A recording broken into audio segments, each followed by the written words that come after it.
Welcome to Talk to Me Tuesday on a Tuesday. I'm your host, Mari B. Welcome back, as today we're going to talk about the importance of voting. We're going to open the lines of communication and get really transparent in our conversation in some issues so that you can make a good decision for your beliefs and in this presidential election. This show is geared to put some questions on the table to help you and empower you that you can make a difference and that you do have a voice. I would like to welcome today our panel and meet our panel members of today's show. So we're going to go ahead and start with the District Director for State Representative, John Rosenthal.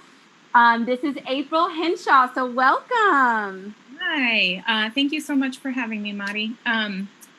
Currently that's who I'm employed by, which means that I deal with constituent services and we do a lot of outreach. But most of my experience is with my local community, depending on where I'm living and which causes we are trying to support, especially voter registration. So, yeah, and we do actually have one more panel member that we're going to kind of wait to introduce that panel member. But before going into that and before getting started, so April, I want you to tell us a little bit about your personal history. And what gets you so motivated to be involved in voting rights and the political involvement? For me, there's always everybody's story is unique, and there's always things that motivate you from your childhood that you don't realize are going to motivate you later in life. And a couple of the key things in my life have been that I was raised in El Paso, Texas, so in a border town. And so most of my friends were Hispanic and just moved to the country, or their parents, so they were second generation immigrants. And so, I had a lot of direct contact with, 40% of Texas now is Hispanics. So that really impacted my life. I had a single father, which is very uncommon, but both of my parents are actually felons, which is not something, people talk about much, but it is an important part of society. They are human beings who are trying to get their lives back on track. And for me, criminal justice reform is a very huge weight on my heart, and I will always be involved in some way in trying to get people the right to vote. So those causes are the most near and dear to my heart, just because of where I'm from and who raised me. So yeah, and we'll talk a little bit more about what that means and kind of get into a little bit more detail. And I want to thank you for sharing, your background, your story, because I know all of us have a story. All of our stories are very different. I know we kind of touch a little bit about that. And so your passions come from that. So I want to thank you for being so transparent in, your background and your upbringing, which is making you the woman that you are today, to where you can also educate, our society. So, that takes a lot of strength and power. So I want to kind of talk a little bit about what your position really means. District Director of the State Representative. So talk to us a little bit about that so we can kind of get to know, your expertise on this show. Sure. So a lot of things happened in 2016 and in 2018 election years. We all vividly remember, and everybody who I talked to, maybe that wasn't really interested in politics before, vividly remembers the election night on November in 2016. The next day you wake up and you're thinking, or a lot of people were thinking, is this reality? How could this happen? And so there's so many things that came from that, and the frustrations that people felt really built momentum. It got people fired up to do things that they wouldn't have normally done. So the person that I work for is State Representative John Rosenthal in House District 135. And he is one of the, he is part of the kind of greater blue wave of Democrats who were just normal people living a life. And his name is actually, or his position was as a mechanical engineer He was not a politician by any means, and he was just fired up about what was going on and the injustices. And he decided to run for the seat where he lives.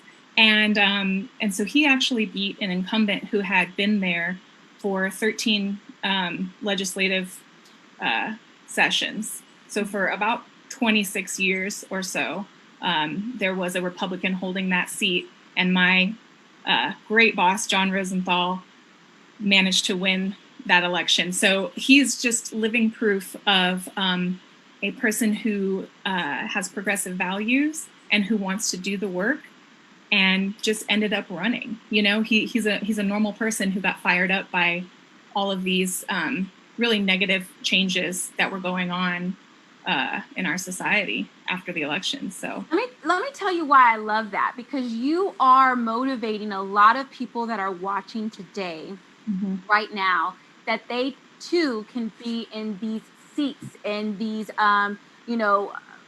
positions of power, if they have that fire. There is a lot of people, we've seen it around with the social injustice that's been in our community, in our nation this year. We've seen a lot of people, young, middle, old, it doesn't matter the age range. We've seen them really have passion and have a voice. So I love that I'm hearing, someone that had some fire and enough fire to really just make a change and make a difference. So we'll kind of touch a little bit about that. And I know, today's show, we're really going to get totally transparent in some of these topics.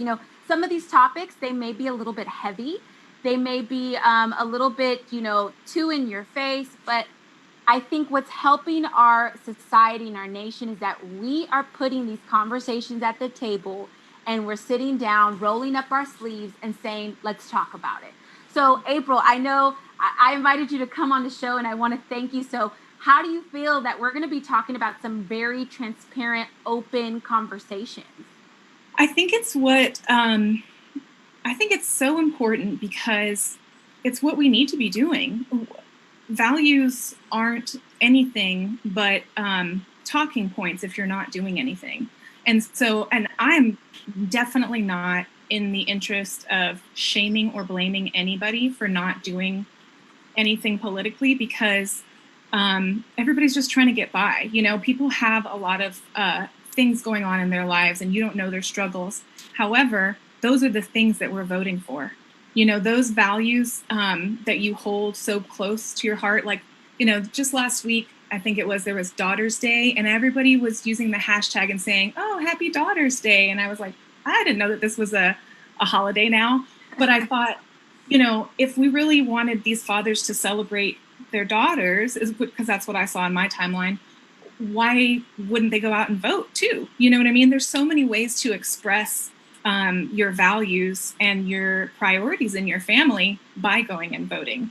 Right. So it's definitely not something I blame people for being intimidated by or for not having done before, but it's something that it's the first step in getting engaged with your community and making a change. So, and look, I want to say exactly what you're saying. A hashtag, a strong movement can really make a difference. Like, someone could go hashtag tweet something, you never know, and that can get people just to grab their bags and just go vote, go get. You affect one person by sharing your story, or by doing the hard work and telling them, I had to request from my boss to get off of early in order to make it so I could pick up my kid, so that I could vote on the way home. Just sharing that information with people, if you just change one person's mind and kind of say, you know what, I can make a plan. Will you help me? That is an exponential thing that can grow.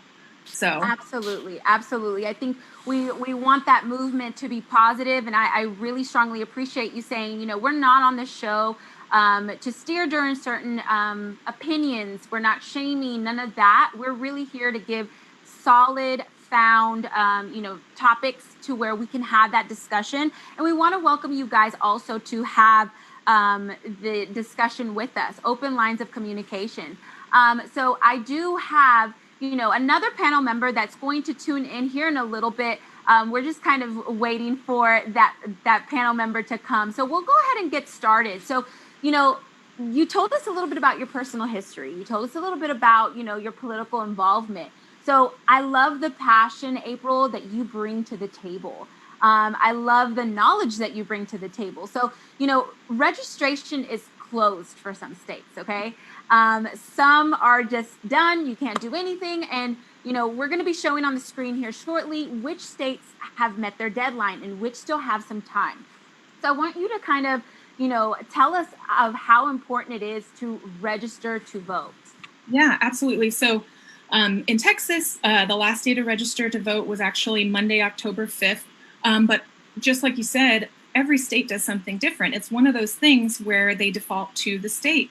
And states that have an interest, especially state legislators who have an interest in maybe not everybody getting to the polls, will make it harder to register to vote. So there are all kinds of what are called voter suppression tactics that they try to institute year after year. And basically one state will do something, they'll see it's successful, and another legislature in another state will say, okay, well, now we're going to start doing that. And so there's so many different rules for every state, but there are a couple of websites you could go to that'll get you in the right place to get registered in your state. Mm-hmm. Let me go and check. There's just so many, actually. One of them is going to be vote411.org. Vote Simple is another one. But there are a lot of organizations that are kind of this centralized hub that say, you're not really sure how to get registered to vote? I'll get you to your right county registrar. So I love the help that we're all trying to do as a community. So, what you guys see on the screen on those certain states, we did get it from a website. Those deadlines yesterday. We are in Texas, so Texas closed the registration to vote yesterday. Different cities, it doesn't matter the region. They're all, states. They're all very different on their deadlines. Some have online deadlines, some have mailing deadlines, some just have the register to vote deadline. All of them have different restrictions. So if you want to mail in your vote, there's certain criteria for that. Right now, we're in the middle of a pandemic. So a lot of people are probably opting to do the mail voting. So yes, I know we do have that. And I know our other panel member will be kind of touching base here pretty soon. So April, tell us a little bit about, the registration and the mail-in and all that good stuff. Yeah, I think, as far as statistics, I've seen a lot of different information and data from, there's organizations that have been fighting voter suppression forever, and there's different ways that they do that, but voting by mail has always been something that has been tricky, so to say the least. And so a lot more people are going to be voting by mail this year because they feel it's safer, and I think everybody should do it the way that they want to. But to put people at ease, I myself have worked as an election official, or presiding judge is what it's called, when you basically have your own election poll and you kind of run all the little staff there. And then I've been a poll worker as well. And I will say that the people who are organizing, at least in Harris County, are taking so many precautions to keep it safe that I wish I could show people what it's going to look like. They have, every type of PPE. Everybody's going to have masks and gloves and hand sanitizer. Wow. And, they have a schedule where they're going to wipe down the machines. Everything is more than 6 feet apart. The lines will be the same. So they're doing everything that they can. Luckily, we have a really great, county clerk here, Chris Hollins, who is just done so much recently to make sure that this is going to be safe for people. And what's great is they actually did kind of a dry run implementing a lot of these for our primary runoffs earlier this year. So this is not going to be experimental. When you show up to the polls, they're going to be prepared for you, and they're going to. So you want to put the microphone back? All you have to do is to know that you. In here? Okay, and so sorry, April. I know we're experiencing some technical difficulties, so I know I can hear our panel member coming in. Can you hear me? Yes. Attorney Darren Miller. Okay, awesome. So I want to go ahead and introduce all you guys. And April, I'm so sorry for cutting you off. We're going to get back to that point that you're making.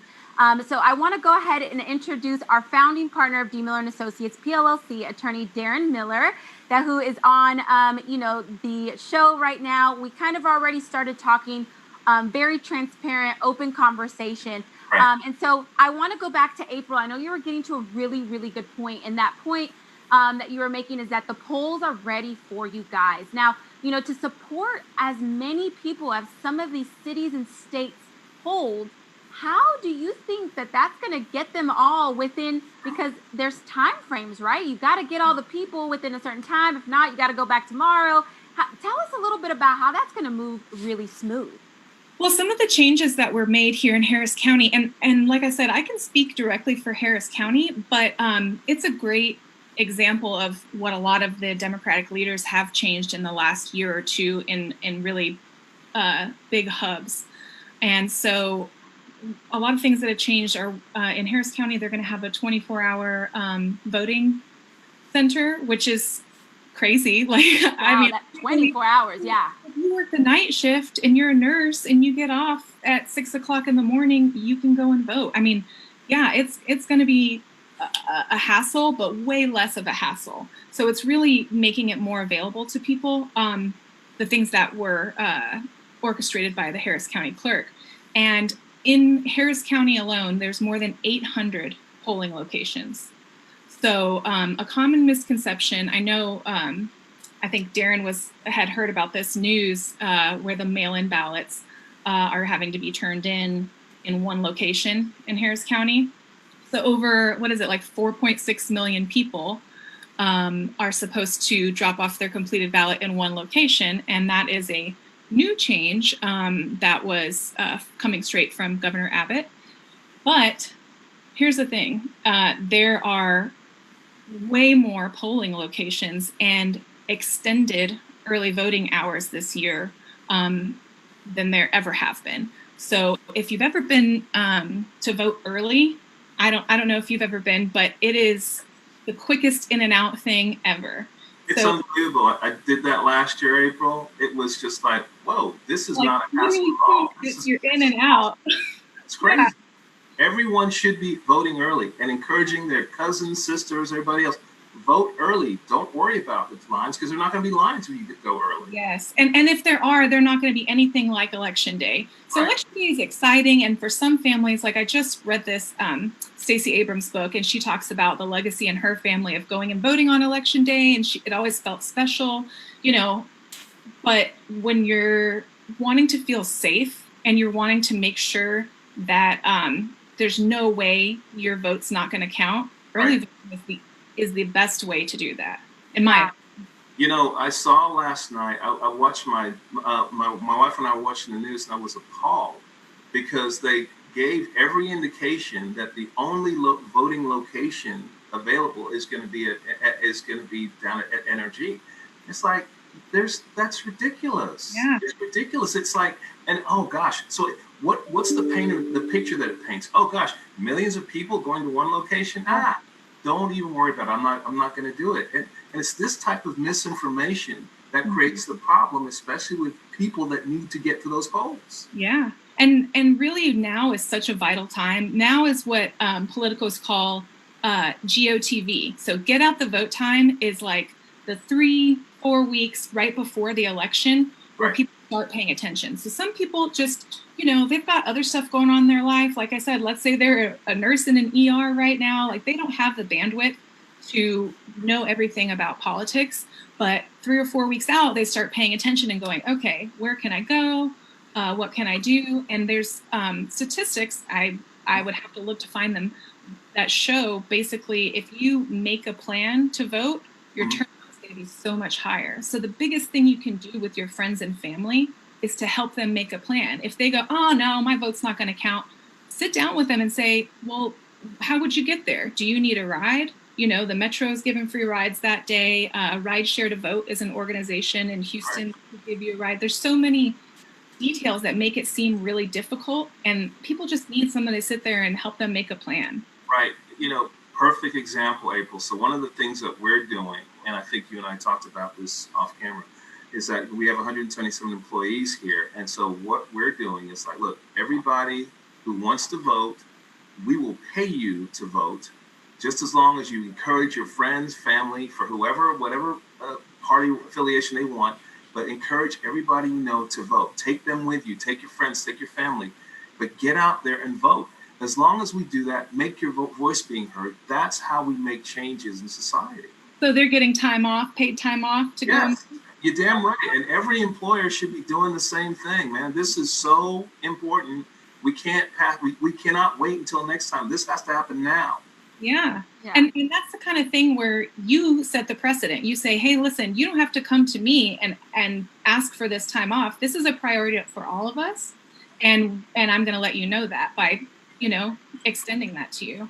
Right. Yeah. And I love the points that you guys are kind of touching on. I know I want to go a little bit more detail on what you guys are talking about. But before we do that, I kind of want to put some of these issues on the table, you know, some of these issues on why it's important to vote. So I want our viewers to recognize some of these issues and how important they are so that they can also educate themselves, not just them, their family. You never know how you could really help one. So I want us to talk open-ended about the woman's rights to protect their choice and why this is important. So tell us a little bit about what y'all's thoughts are on that. Darren, you're the wealth of legal knowledge. So I would love to hear what you think about it, and I can come at it from a woman's perspective. Sure. But well, I mean, look, guys. I mean, we're seeing what's going on. We're seeing the fact that, I mean, you go back to when Obama was in office and when he should have appointed someone to the Supreme Court, and obviously that didn't take place. You see what's going on now with regards to this new situation, and we're looking at again. You know, this new government not only putting in one Supreme Court justice, but now another one. And you see, you know, I just don't know that people really understand what's going on and what this is going to mean for women's rights. Okay,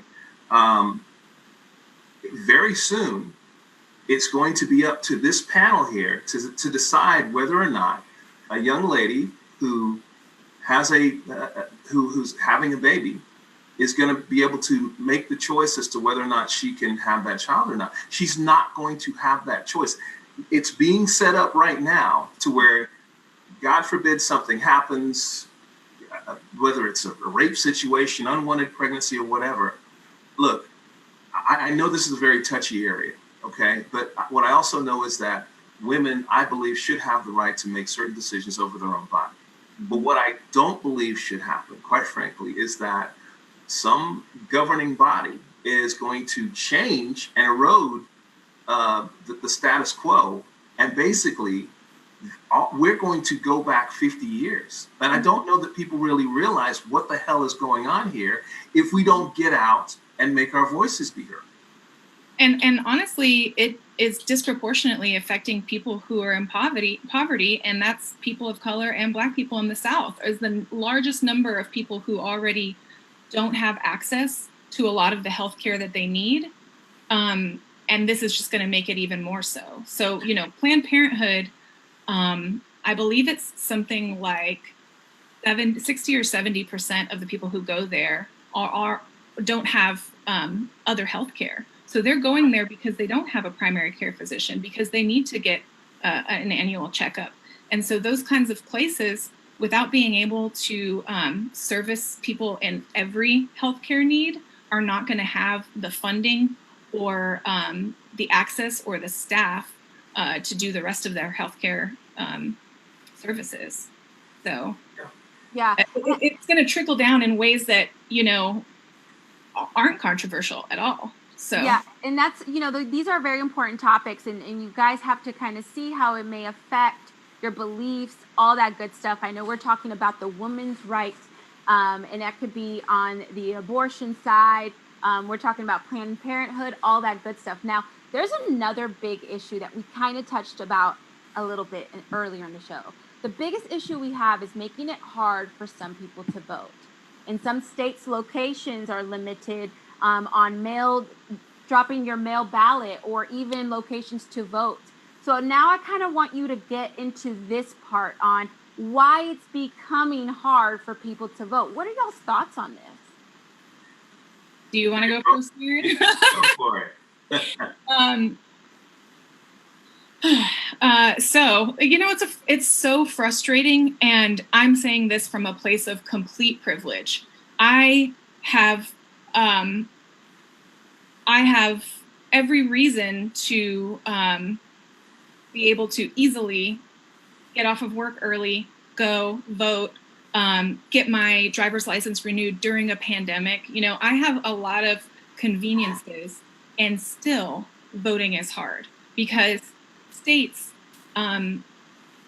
where they don't want everybody's vote to count have decided to make it hard.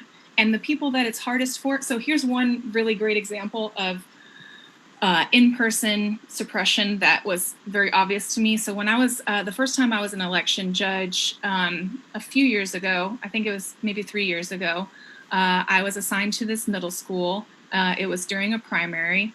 And so I was working as a Democratic judge, and then there was a Republican judge. In Texas, we have it set up separately for some reason.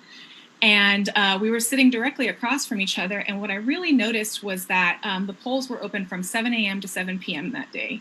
So the Democratic side, we had a ton of people between 6:30 and 8 a.m. that showed up, half of our voters. And then between 6 and 7 p.m., the other half of our voters, and trickled in people throughout the day. Mm-hmm. The Republican side, all day, they just had people going on their coffee break, taking a lunch, they were not inhibited in any way because they had freedoms in their work. And so that's a class thing, but it's also a thing that does disproportionately affect people who have to get home and take care of their families, who don't have other caretakers. And so, I could just go on and on about voter suppression, but that for me was such a glaring example when I saw our side only goes in for those 2 hours, and then the other side is whenever they want to go and vote. And it's crazy because our side, we had families and kids, and everybody was doing everything they could to say, okay, I'll take these 2 kids with me and we're going to stand in line for an hour. Even though they're hungry, I want to just go through this McDonald's drive-through, and they still did it, So you have to think about, why are they trying to stop some people from voting? And are you going to let them do that? That's how I feel about it. We look, without any doubt, April, Marty, we've come a long way in society. There's just no question about it. But these voter suppression tactics, they've been around forever, and they are specifically designed to do one thing. Okay, it's the power. The people who have the power, they want to discourage any way they can the people who don't have the power. And I'm not saying it's a white thing, a black thing, a Republican versus Democrat thing, but those who have power, they don't want people coming to the vote to change the status quo. Okay, that's the simple issue that we're dealing with here. Whether you're talking about poll tax, whether you're talking about misinformation, whatever those particular tactics, it's the same thing that we've been dealing with forever. And the one thing that has been consistent with it is that regardless of what that power, the party with power, what they're doing, you have to overcome. You have to organize. You have to use your voice to whatever obstacles are going to put in my way, we're going to get around it. And that's why it was so important when we saw all these athletes, all these entertainers, all these people getting involved to make these changes. And we're talking about substantive changes because we were going in that direction with regards to removing locations for voting, with regards to, the gerrymandering, all that kind of stuff that they've always done. To see now that there's these arenas that are being held throughout the country that are, hey, we're gonna do this, and these athletes are using their voices. It gives you hope, at least with regards to, look, you guys keep doing what you're doing with that power. We're gonna keep fighting the power so that people have their voices heard and move forward. But again, it's very disappointing to hear about these things and what's going on. But this is the fight. This is what it's all about, and we have to make our voices heard at the polls on voting day. Can I talk about one thing, Madi? Because Darren actually mentioned gerrymandering, which is such an important issue. It's a big word that a lot of people don't remember what it means from 8th grade history. Because if it's not part of your job, you may not be paying attention. It's not the most important thing when you're sitting down to pay your bills. But gerrymandering is an unfair way to district maps. That's the simplest way I can put it as an amateur. But basically, the Texas state legislature right now is only 9 seats away from flipping the Texas House. And so the reason that's so important, for instance, is, okay, so 9 seats is crazy close. It hasn't been that close in, I think, more than 20 years, before I even knew much about politics at all. Mm-hmm. And the reason it's important is because redistricting happens every 10 years. So it's 2020. We're coming up on the next legislative session when we're going to get to draw the maps for Texas. And so when you see a congressional district like Congressional District 2 here in Houston, if you look at a map, and I'm sure it's the same in other states that are crazy gerrymandered, you'll notice that basically that district curves all the way around town and somehow includes the richest areas of all those places. Rather than being, this is a neighborhood that has its district and that's where it votes, it's like, who drew this map? It's this crazy, and it's called gerrymandering, right? Just for people who don't know about it. And so this year, if the reason it's that way is because, in my opinion, I'm allowed to be biased, Republicans made it that way. They wanted to get the votes in only certain areas. And so if Democrats flip the Texas House, they're still going to have a Republican governor. We're still going to have balance in politics. It will not be unbalanced because we're in Texas. It's never going to be Los Angeles. People get so scared of it becoming California. I don't want to be in California either. So, it's always going to have a balance. But if we win the Texas State House this year with just 9 seats, that will change everything. Oh, yeah. That changes the money that those congressional districts get. That changes who your representative is, how your vote counts, actually.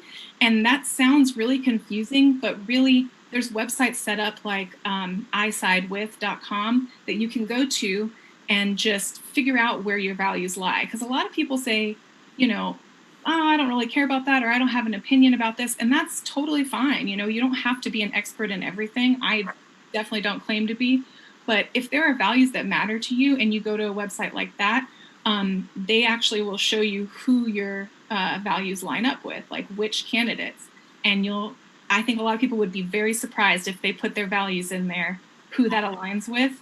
And in my opinion, that's going to be a lot more democratic values that are on the ballot for Texas. So yeah, and you guys brought up 2 great things. I kind of want to bring some of those things back to the light, and thank you for sharing that with us, April, because a lot of people don't know that the map almost looks like mini islands. Like I've seen it here in Houston. So I encourage you guys to look at that, your nearest area, neighborhood, all of that good stuff, just like April recommended. We were talking about voter suppression. And I know Attorney Darren Miller touched base on that a little bit about how it attempts to reduce the number of voters who might vote against a candidate or a proposition. Now, I want you guys to kind of let us know your opinion on this, but by discouraging and preventing specific groups of people from voting, will this influence the outcome of the election? Yeah, absolutely it will. Again, when you have a situation where those in power get concerned about other influences and the fact that the numbers are changing. They don't want to lose their office. They don't want to lose their seat. They don't want to lose their power. And if people feel disenfranchised and they're not encouraged to make their voices be heard, that's exactly what the people in power want to have happen. Mm-hmm. So it has a tremendous impact on what's going on. And, I love the fact that people are being so vocal and there's so much energy right now. And quite frankly, I see a lot of missteps that are going on by certain people in power. And it leaves the door wide open for us to just step up and do what we need to do to fill that void, to come in and to make serious and substantial changes to the system. Yeah. So go ahead, April. No, that's it's one of those things I can't help but get on a tangent when we talk about voter suppression, because it really it does affect so much. And again, just thinking about, why would somebody want to make it harder for any American to vote? And why would you want to let them win? So what I would say to, which I've had a lot of friends who come to me and say, I've never voted. I'm kind of embarrassed. I don't tell people, but I have a lot of opinions. And they're like, when I watch the news, I get worked up. I have opinions, and they care. But they just feel like they need so much information to vote. I honestly tell them, well, do you want a copy of my ballot?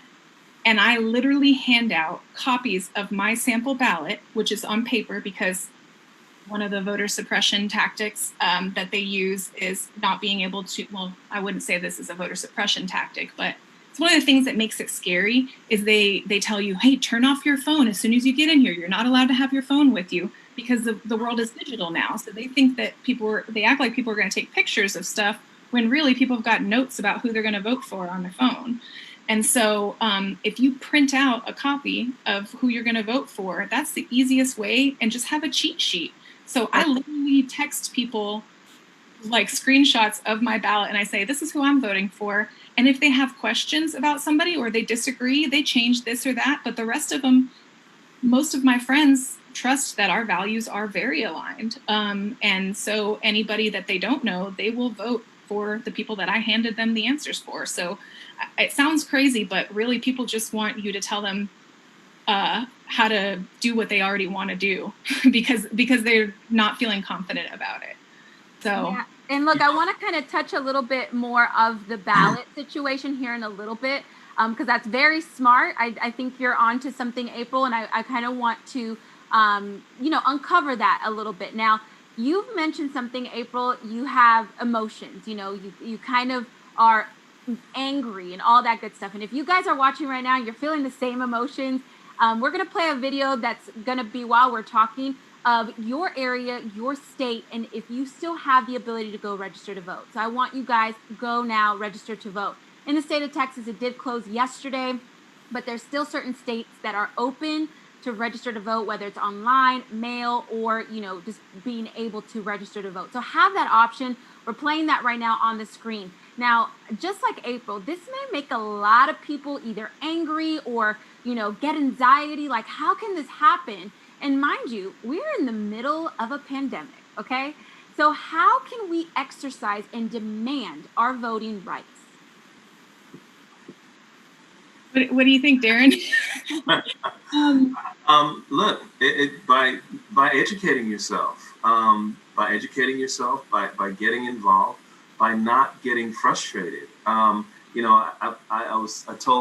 heard this story last. Someone was asking me about vote. Give me a real example of voter suppression. And there was a district that sent out all this misinformation with regards to, hey, Republicans, you're going to come out and vote on this day, which is Tuesday, which is, the day to vote. And you Democrats, you're going to vote on Wednesday. So come on out on Wednesday. Well, voting day is Tuesday. Everybody who wants to vote, you have to vote on Tuesday or before. So when the Democrats came out there, it's like, sorry, you're a day late. Guess what? Your vote does not count.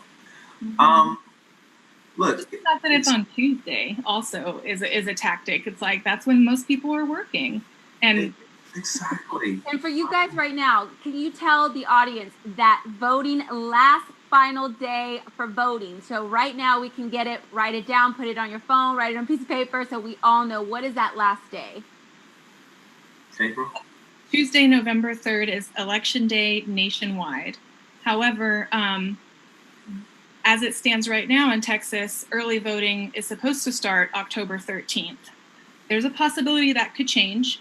And if it does, I mean, I'm completely available. If anybody has any questions about how to vote or has any questions, especially in Harris County or in Texas, you can ask me at April Votes on Twitter and send me a DM, and I'm happy to help you figure it out.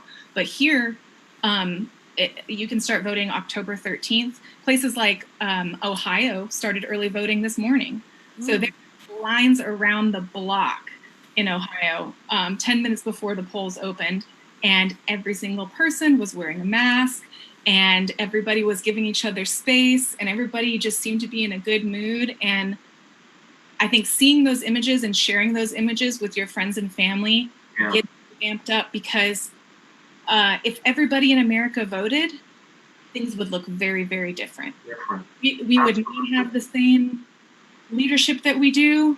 And if half of America voted, you know, but if everybody voted, everybody would have representation that looks like them and that, you know, has similar stories to them, their background, and therefore would take those values into their job on a daily basis.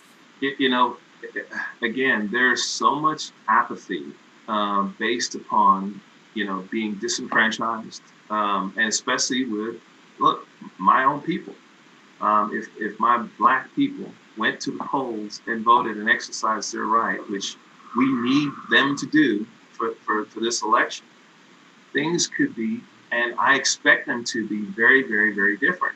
And with all this frustration with what's going on with the police departments, with changes that need to be made, the first and best way to start that process is to exercise your right to vote. You can't just sit on the sidelines. You can no longer sit on the fence any longer. The time has passed for that. It's time to make changes, substantive changes, and that starts at the polls. Starting early, like right now, mobilizing.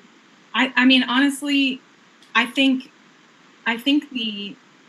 everybody knows the person in their circle that knows a little bit more about politics than you.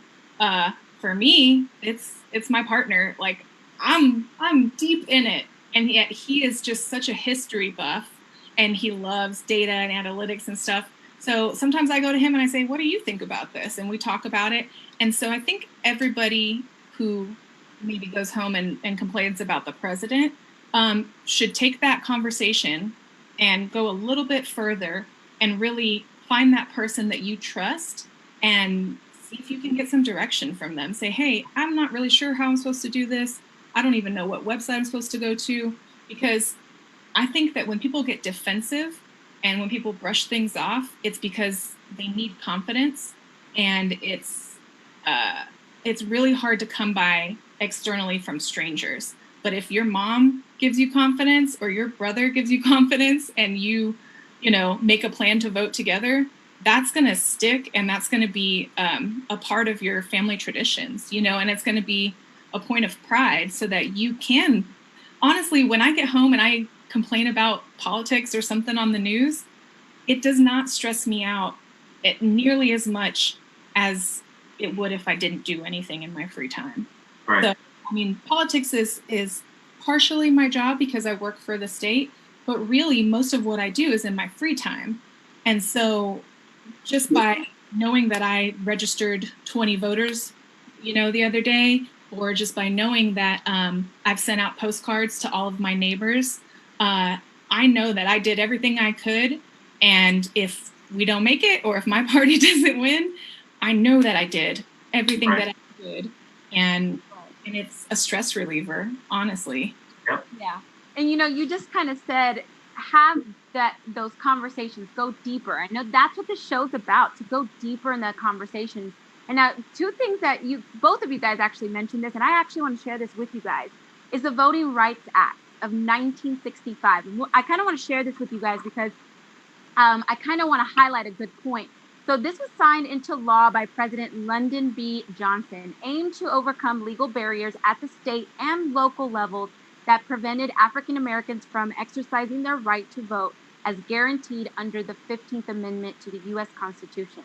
The Voting Rights Act is considered one of the most far-reaching pieces of civil rights legislation in the United States of America. So I want you guys to let's go deeper in the conversation.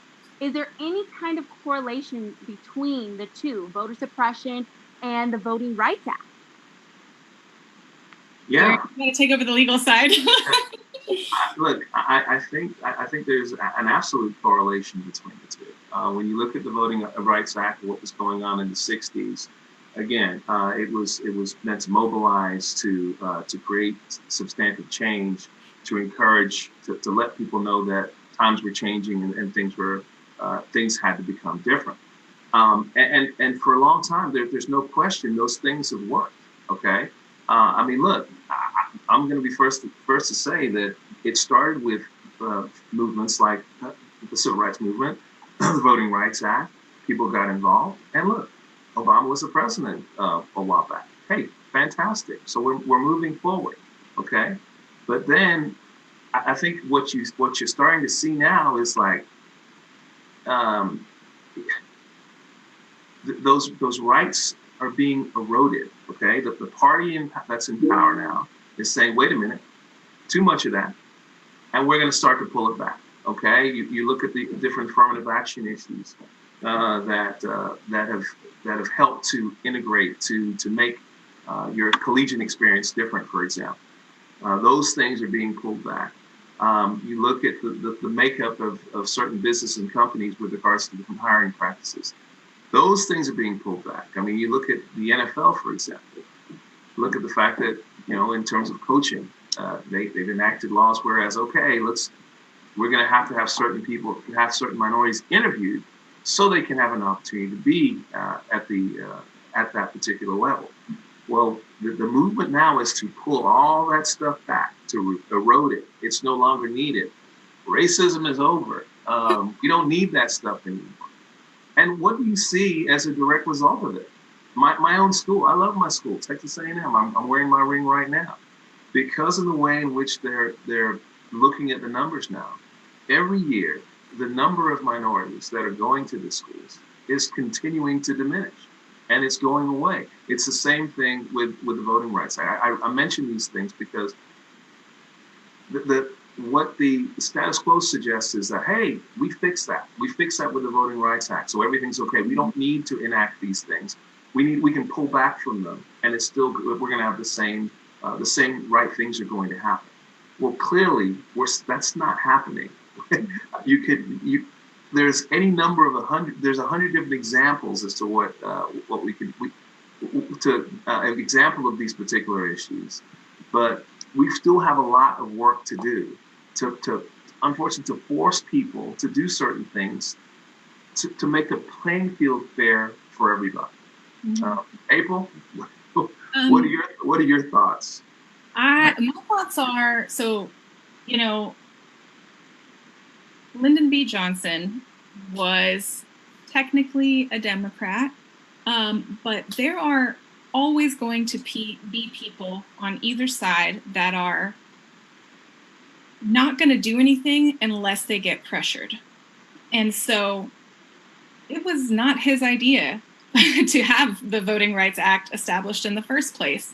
The reason he did it was because the people came out and they told him this is necessary. People were, arrested and sacrificed their lives and their livelihoods to get that act passed and many other things that they were trying to get.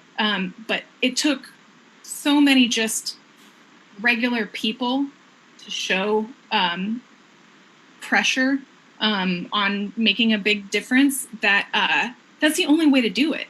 You're not going to your voice counts, because if everybody uses their voice, it adds up. Just like you were talking about with, the NBA or sports or things like that. Like everybody, was getting on Colin Kaepernick back in the day. But when a sport that is majority people who are being disenfranchised gets together and you have everybody raising their voice, they can't not listen. They cannot listen. They are in charge. The same thing happens with our government. We outnumber them. Like the people outnumber the government, period. We show up, we tell them what we want. We may not get everything, but your chances go from zero, from not showing up, to some chance. And that's what progress is you have to just chip away at it. It's really not as satisfying, but it's necessary work. April, you hit the nail on the head. I mean, I've been more frustrated with politics over the last six months than I've ever been in my entire life.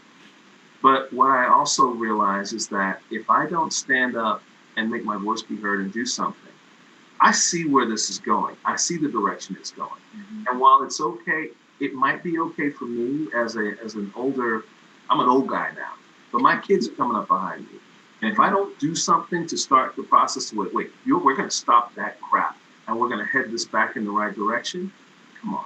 We've got to do these things. And it's about one thing, incremental change. Mm-hmm. It's not going to be changed tomorrow, but let's incrementally make this thing better. And then we're a better country than what we've shown ourselves over the last few years. Mm-hmm. We're a much better. We're a laughing stock throughout this world. We're a laughing stock. We've never been like this before. But hopefully, people will see the damage that's been done over this last period, and we can start to fix these issues by getting out and voting. Yep. Yeah, and I just want to show and share with you guys the power that you guys are already doing with the viewers that we have right now. We do have a couple of comments. So I do have Mary Lou is saying, outstanding show, Miller and Associates, the leaders. I have Maria saying, you are making great points, April. Thank you for opening up the conversation on these intimidating topics. And then I have Ben saying, good to know, definitely voting early.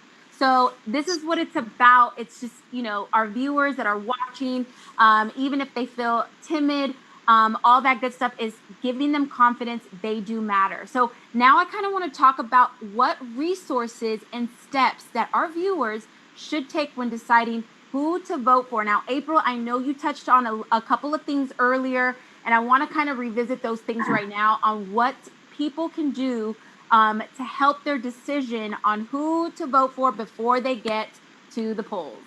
Yeah, so one great site that I can think of off the top of my head is called Eyesightwith.com. And so you go there and it asks you a lot of kind of complex questions, maybe takes about 15 minutes. So on your, coffee break or whatever, and it'll say, how do you feel about this? And it's not a right or wrong decision. There's levels of something. So you could be more in the middle on some things and then more, conservative on other things. And then at the end, it'll say, these are the candidates that align with your values. The next great resource that I could recommend nationwide is League of Women Voters.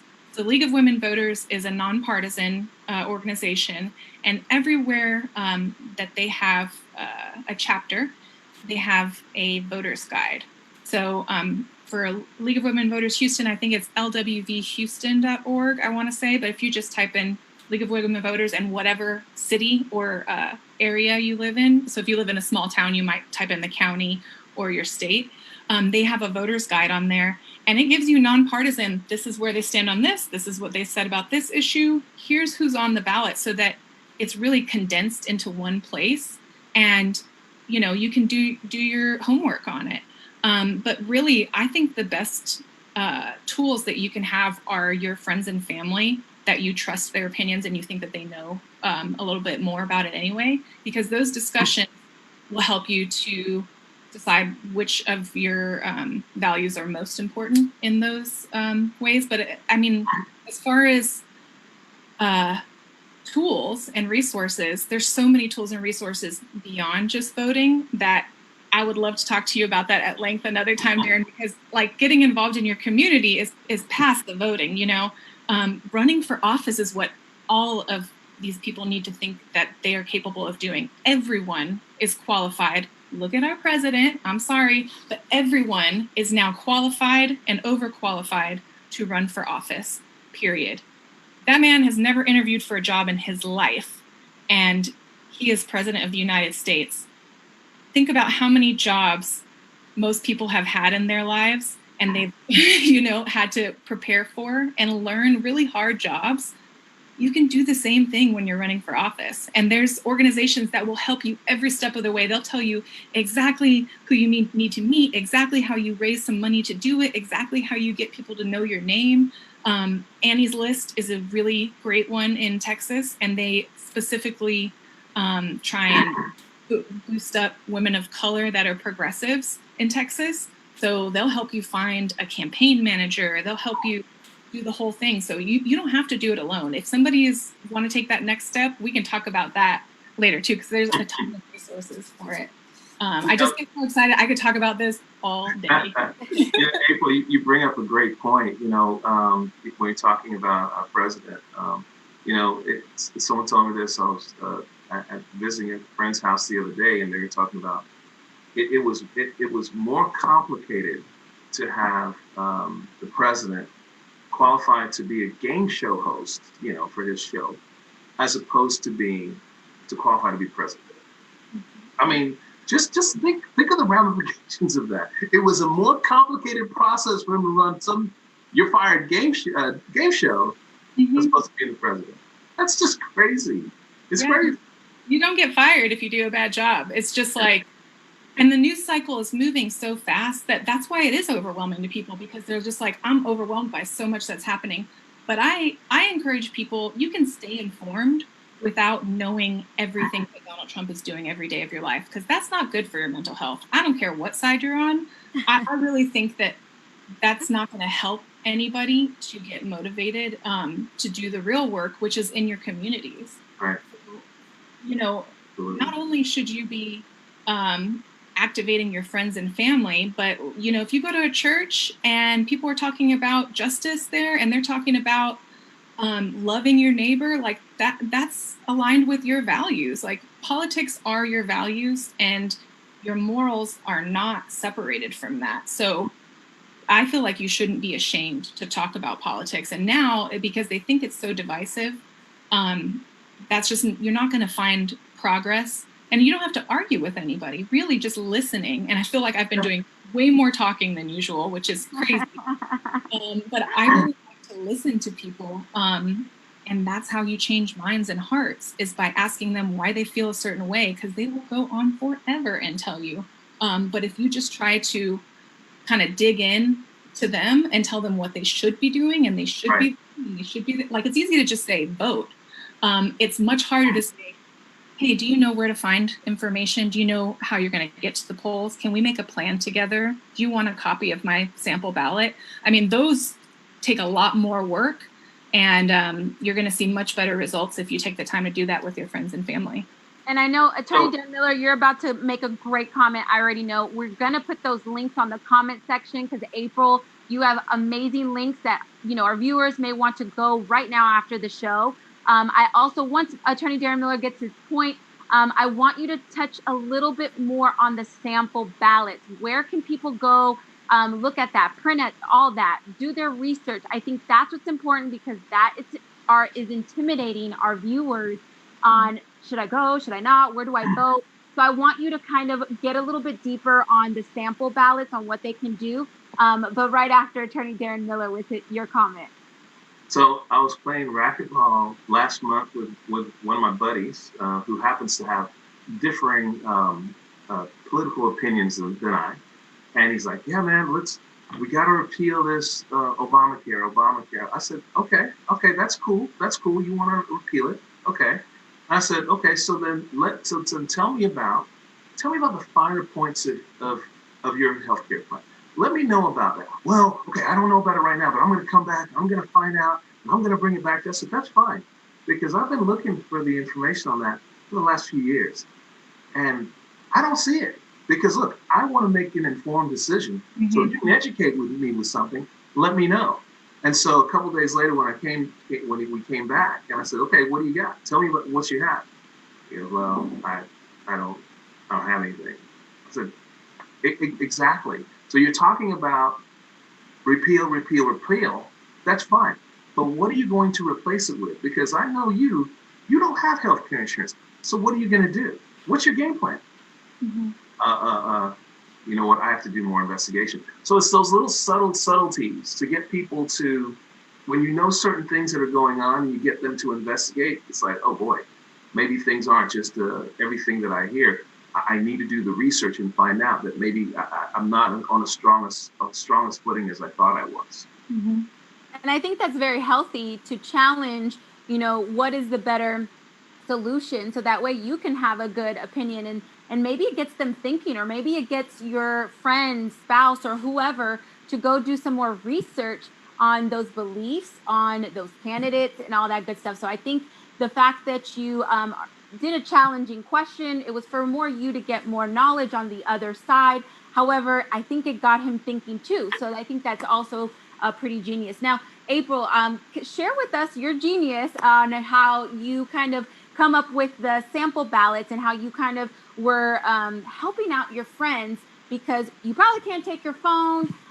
So how can you find out the sample ballot, do your research, and be well prepared when you're ready to go vote? Okay, so like I said, the best way is to make a plan. And just like you would have something on your calendar, you write something in your planner, that's something you're going to do. If you have a confirmation number, if you have, whatever it is that makes you feel like this is solid, I'm not going to cancel this thing, you're going to do the same thing with voting. So a lot of people will say, oh, I'll do that on November 3rd. But if you can do it on October 13th, let's make a plan for October 13th. Or let's say, you only have Saturdays off, 1 day a week, and you're working 2 jobs. Make a plan for a Saturday to go and early vote. So every state is going to be different, but what you're going to want to do is you're going to look for your county clerk. And like I said, people are resources, and so talk to people who you think might know about this. But now we have the internet, we have so many resources in front of us, and you have to be careful about what's true and what's not. But really, you could type in Harris County Clerk, and usually the first or second result is going to be what you need. And so whatever county you live in, you're going to go and search for that information. And then almost every county will have websites that'll say, put in your address, we'll tell you where you're supposed to be voting. Some people will get a card in the mail, or have already gotten a card in the mail that verifies that they're registered to vote. So this is assuming that you've already checked that you're registered to vote, which you would usually do on the same website, whatever county you live in. And then you're going to make your plan. So you're going to say, I'm going to go to this location. Harris County, which is awesome, just started doing last year the countywide voting system. So basically, it used to be, oh, I've got to go to this church down my street. It's always been at this place, and that's where it is. Really take a look at where you're able to go now, because if there's a place that's closer to work, you can go there in Harris County now. So there are some places that have made it easier to vote, and Harris County is one of those. And honestly, Houston is about 25% of the state. So if we talk about turnout and voting, we are 1 in 4 Texans lives in Houston.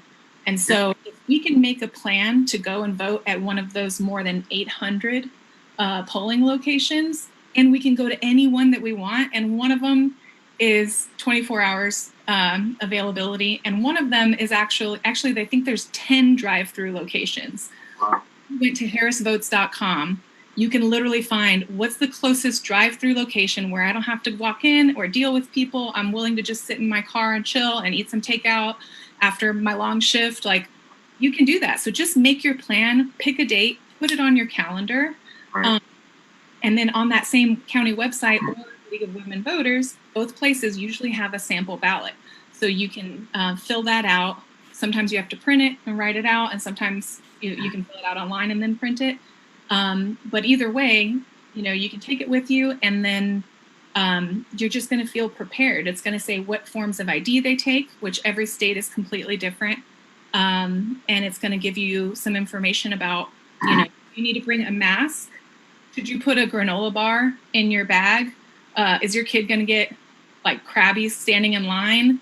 Do you have anybody who could watch them for a minute and then you do the same thing when they go vote? You trade off watching your kids? You know what I mean? Like, make a very detailed plan, because what they're doing to suppress votes, we just can't let it happen. We have to show up and give ourselves a fighting chance to change the system. So that's what I would say, is just make a detailed plan.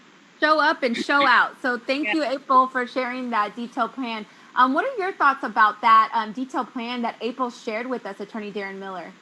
Well, I mean, look at what happened when we made a detailed plan 2 years ago here in Harris County. I mean, some of the marketing that I saw with regards to some of the Hispanics, some of the women, some of the minorities, and how they marketed themselves, it was unbelievable. As a direct result of that, there was a huge turnout in Harris County, and look what the result was. The judges are so much more representative of the people. And it's so different because people had a plan, executed on that plan, and look what happened. And I'm expecting the same thing here this time. And we've got to expand that effort beyond Harris County into these other counties and carry that energy throughout the rest of the nation. Yeah, I think those are great things that you, the viewers, should definitely take into consideration to be super prepared. The more prepared you are, the more confident you feel when you walk into a place and you're ready just to show up. So there are two other great points that I do want to touch base on. Some of the other things that are at our fingertips is the presidential and the vice president debates. I know the vice president debate is tomorrow at 8 p.m. Central Time. They do have a moderator, kind of like a host in this show. So the moderator gives a candidate a topic, and they have a chance to talk about it and explain how they would induce change or what their beliefs are. So I want our panel members to tell our viewers, how important and beneficial is it to watch the debate and kind of formulate your own beliefs and opinions? April, you go first. Well, anybody who watched the presidential debate, I would almost say that is not as important, because it just really wasn't a productive conversation. And it was, okay, so from my point of view as a woman, I felt like Donald Trump was an abuser in that situation. I felt like he was railroading two other people in the conversation and was not taking the role that he's supposed to take with debate rules. So personally, I don't think that you could have gained too much from that, except that things feel chaotic and embarrassment, in my opinion. But with the vice presidential debate, I think that there's going to be a little bit more decorum and more clarity. And honestly, if you have never seen Kamala Harris go in on some subjects, if you're not a person who ever watches C-SPAN, now is the time, and she will impress you. In my opinion, I'm very, very biased. I think most people would be really impressed. And they might see that they align with a lot of those beliefs, because when you notice that a moderator asks a question and a politician can't answer them back, that's your answer right there. And that's probably going to happen a lot tomorrow night. And if you really want to know where people stand, you have to listen to what they're answering and what they're not answering. And I think tomorrow they're going to outline a lot more of the values of the different parties and the different candidates than that first conversation, because it just wasn't organized and it wasn't how debate normally goes. I mean, April, I mean, the debate was disgusting. I mean, it's the worst debate, and I've lived a long time. I'm old. It's the worst debate I've ever seen. I had to turn that garbage off. It was absolutely ridiculous to see. This is how we act. This is what we've come to. This is what the presidency should be about, and this is how we conduct ourselves. It's outrageous. But again, as you just mentioned, I am absolutely encouraged with regards to what's going to happen next, because as you mentioned, I've been watching Kamala since she was a district attorney in California, and she will chew you up and spit you out. But because of passion and compassion, you know, she's unbelievable. She's so absolutely qualified. That's going to be very interesting because Pence is very he carries himself very differently, and it's just going to be very different to see how he responds when she goes in, because she is going to be absolutely prepared for that. So you know, you're going to get a lot more information. Might answer your question more directly with as April said tomorrow. Then you got nothing on Monday other than kind of pulling your hair out. I mean, you see me, I'm bald. So yeah, it should be a lot more interesting and informative with regards to values, and hopefully some people that are undecided, take a look, see what you think, and hopefully that should make you decide. Yeah, I think that's a great point. So tomorrow's the vice president debate at 8 o'clock Central Time. So please look at your local channels and all that good stuff. And while being at home, I think it's a good idea to kind of practice what April kind of suggested, is being organized. Write your notes, kind of formulate your own opinion, kind of see where your beliefs stand with tomorrow's debate. Now, with the presidential debate, there are 2 more. So hopefully, you know, in my opinion, because we do have production here, you can always mute the mic if there is interruptions, or, you know, they do have a solid 2 minutes for them to answer the question. So that might be something, of course, both parties do need to agree on any of the rules. So that may, hopefully second round goes a little bit better to where you guys can really hear the topics and really hear the answers with a clear, sound mind. But just in case you don't have that luxury, really pay attention, like April kind of mentioned, pay attention to even the nonverbals. If they don't answer, that's a good indicator for you to get your answer. Now, the most important question of the show, and it is our last question of the show, is how do we get the people to the polls? I feel like I've gone on about making a plan and talking to your people. So Darren, what would you do to get your friends and family out? Motivate them. You know, I thought about it. Like what I've done. I'm motivating my people. Hey, I'm going to pay you to exercise your right to vote any way that you want to. But look, just go out there, bring your friends, bring your family, and get people out there. Get out there and vote. Get involved. I mean, so just to let them know that this is exciting, this is important, this is essential. And guys, if we don't do this, we cannot complain about the problems we're going to have if we choose to sit back and watch that television program instead of exercising our right to send this country back in the right direction. Yeah, I definitely want to encourage you guys to have a plan. Take a picture of it. Make sure you tag us on it. Hashtag plan to vote. Something. Let's make that buzz. And it starts, just like April said at the beginning of the show, it starts with buzz to one person and it becomes viral. That is the power of social media. It's the power of our media. So definitely use it for good and kind of motivate your peers as well. So now we've come to the end of the show. And I always ask our guests, if you had to leave our viewers with some words of wisdom, what would you leave us with? April? I honestly, you know, earlier we were talking about the Voting Rights Act, and it got me thinking about, obviously, Rep. John Lewis. This year has just been one great loss after another, and we just lost Justice Ruth Bader Ginsburg.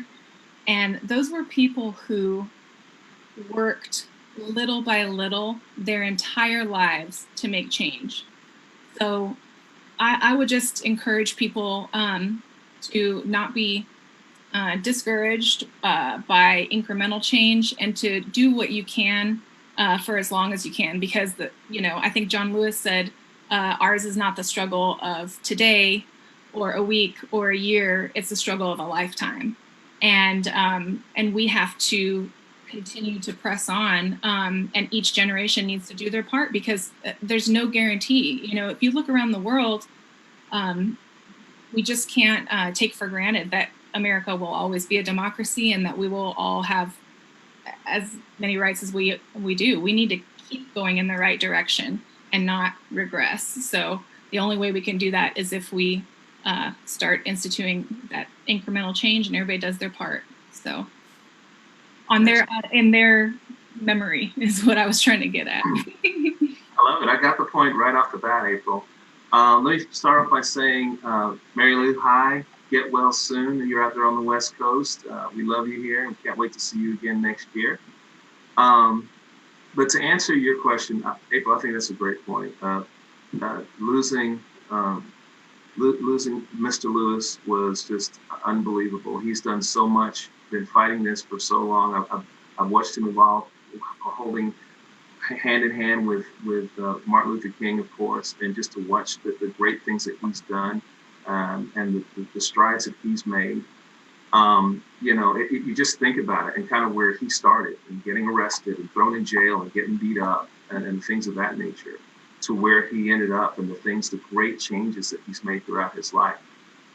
He's left a fantastic legacy. And I love that you brought up that point. 'Cause I was going to go another direction, but you just you got those emotions working. And that's kind of one of the things that someone kicked me in the butt, that Darren, you have forum. You have a voice, and you need to get out and to let people know it's time for us now to hold that torch, to carry what Mr. Lewis did and keep it going, make it keep happening. And we can do it. We can hold hands together, not as great as he did, but we don't need to do that. We have the power of people. We have the power of communication, of social media. This is what I've done. I've gone out to vote. I need you to go out to vote, challenging people, making things happen, things that will make Mr. Lewis proud. He's up in heaven watching us, and we need to keep that fight going. We need to keep it going, make it happen, and get this country back on the right path. Because I've watched it. I'm just like you, April. It's like, are we moving more towards democracy or some other form of government, totalitarianism or whatnot? Mm-hmm. I don't like it. I don't like it. And, some of my friends have talked about, okay, maybe we should leave. Maybe we should get out. Maybe we should go somewhere else. But look, guys, this still is the greatest country. It is. It has the most economic opportunity and the best nucleus and things we have to work with. We just have to do our part and continue to make this country wonderful. Okay, that's what we need to do. It's going to take fight. It's going to take struggle, but we can make it happen if we do it together. Mm-hmm. Wow, I love your words of encouragement from both of you guys. If y'all didn't feel the power, I definitely felt it over here. So I want to thank you guys for motivating us. We want to remind everyone and those that are watching that your voice is important. And your voice means something. You mean something. The beginning stages of change are to educate yourself, have healthy conversations, and go vote. So April Henshaw and Attorney Darren Miller, thank you again for coming on today's show on the importance of voting. I want to just thank you from the bottom of my heart for coming on and just having this transparent conversation. Sure, anytime. Thank you so much for having me. Thanks, Monty. Yeah, so make sure you guys tune in this month. We will be having many special shows and to continue to address the importance of voting. I want to thank you all for tuning in and sharing this show with all your friends and family. Be part of the conversation by liking and commenting on this video. The more we spread the knowledge, the more likely we are to help someone that's in need. Until next time.